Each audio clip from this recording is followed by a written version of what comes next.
Bangladesh reporters association Saudi আরব পশ্চিমাঞ্চলের প্রধান উপদেষ্টা ও বেসরকারি টেলিভিশন চ্যানেলের জেদ্দা প্রতিনিধি সিনিয়র সাংবাদিক রুমি সাঈদকে বিদায় সংবর্ধনা দেওয়া হয়েছে।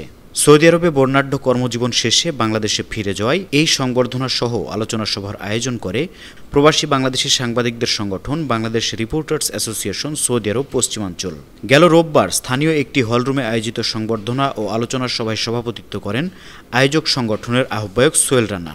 আয়োজক সংগঠনের সদস্য সচিব হানিস সরকার উজ্জ্বল ও মোহাম্মদ ফিরোজের যৌথ সঞ্চালনায় এতে প্রধান অতিথি ছিলেন বাংলাদেশ রিপোর্টার্স অ্যাসোসিয়েশন সৌদি আরব পশ্চিমাঞ্চলের প্রতিষ্ঠাতা সভাপতি ও চ্যানেল আই বিশেষ প্রতিনিধি MY আলাউদ্দিন। বিশেষ অতিথি ছিলেন সাজিদুল ইসলাম, মাসুদ সেলিম, মোহাম্মদ সেলিম, বাহারউদ্দিন বকুল, কামাল পারভেজ অভি, কাউসার আব্দুস সালাম, রফিকুল হক চৌধুরী ও আনোয়ার হোসেন রাজু।